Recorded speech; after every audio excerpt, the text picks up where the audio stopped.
Welcome to Unchained, where we break free from outdated supply chain thinking. We're bringing you bold ideas and fresh perspectives that challenge the status quo. By pushing boundaries and redefining possibilities, we lead the way in shaping what's next. The future is now. Let's get started. Welcome, I'm Michael, and today I have with me my colleague and good friend Pankaj, who is our Vice President of Operations at Bristlecone. Today we're going to do something a little different. We always talk about other companies' transformation, what's happening in the market. Now we're going to give you a little peek behind the veil to what we're doing in our supply chain. So Pankaj, welcome. Tell us a little bit about Bristlecone. What is our supply chain for a services company? What does it look like? And what are the things that we've started to do to give ourselves a competitive advantage? Hi, Michael. It's good to be here. Thanks for having me. Bristlecone is a professional services company, supply chain leader.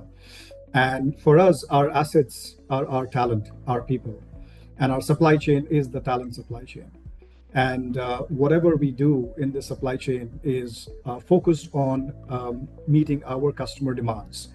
Our business model is providing the right talent at the right time to our customers' engagement so that we are able to consult them and deliver our offerings and services to streamline their supply chain. And that translates into projects.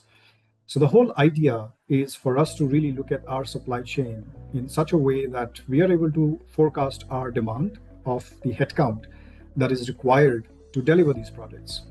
And as we forecast, naturally in our supply chain, we look at the demand planning and sourcing and hiring the talent, and then fulfillment, which is about deploying the talent as per the project requirements so that the projects that we deliver for our customers meets their project and the business requirements, and the customers are able to streamline their supply chain.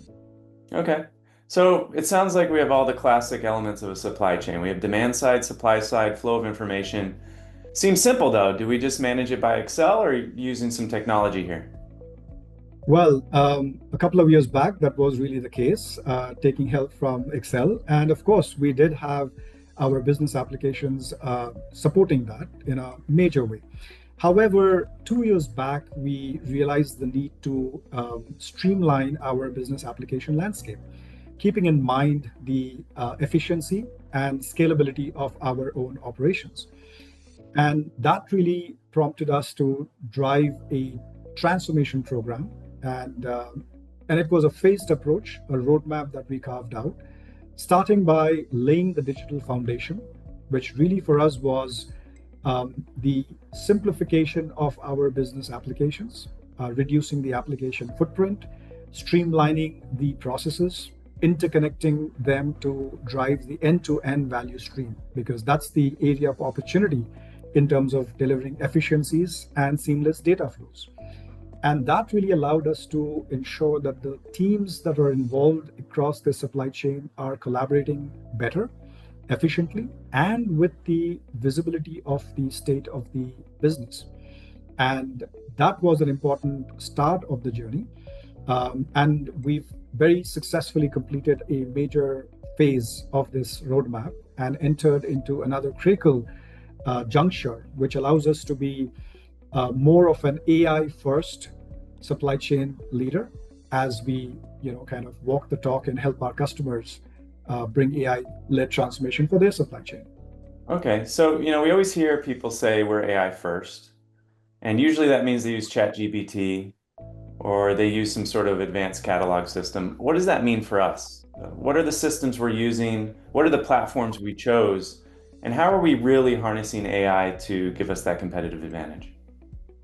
Yeah, that's a very good question, Michael. And we've dabbled with this last year when we realized that we have reached a stage where AI can really advance our supply chain and the operational priorities. We started off by, like many of our customer organizations, experimenting with the various forms of AI, trying to understand and learn in the process, and also identify the operating models. Fast forward to where we are today, we are looking at AI as a combination of tools in terms of the machine learning, generative AI, and also the operating models that we form are focused on three formats.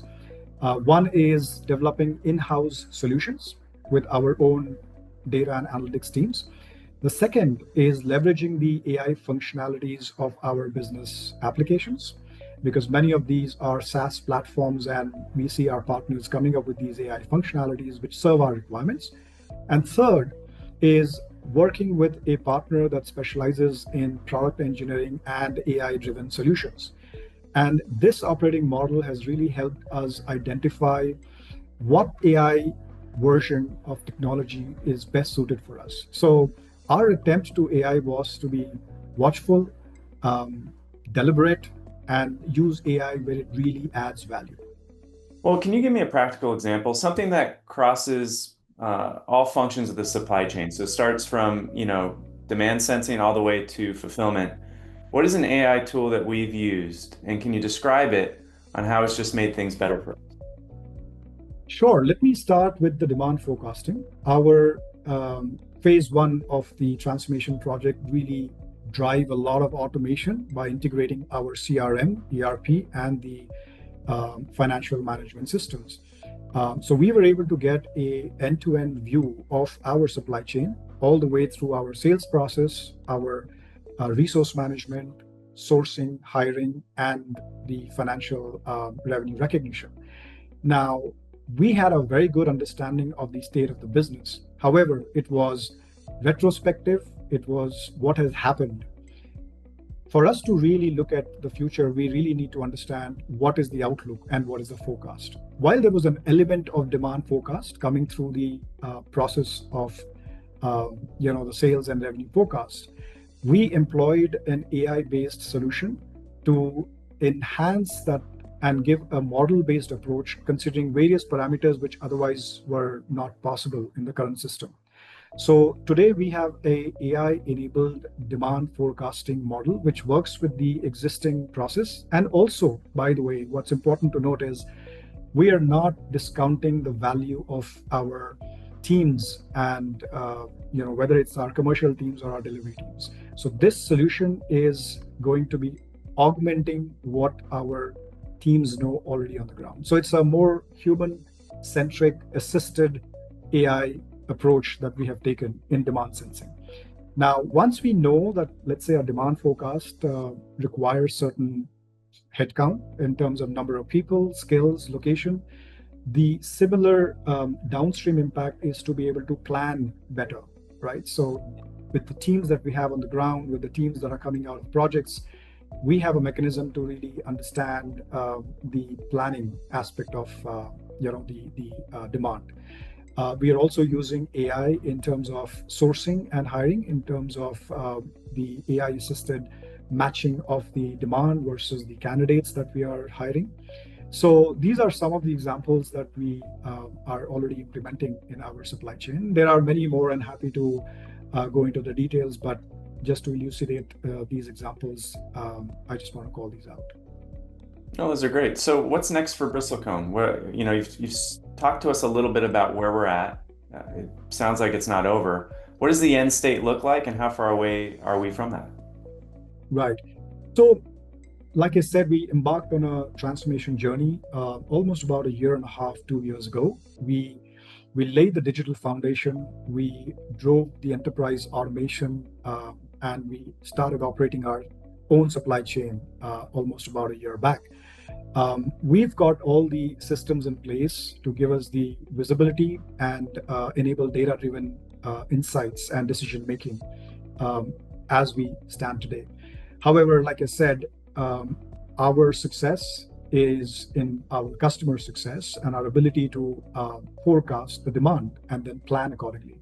So we have been able to transition from a AI-ready enterprise to an AI-first enterprise by bringing in AI as a set of tools that will allow us to look into the future, whether it's demand forecasting, whether it's our employees' satisfaction, whether it's about adjusting our fulfillment and sourcing to meet the fluctuating changes of our demands.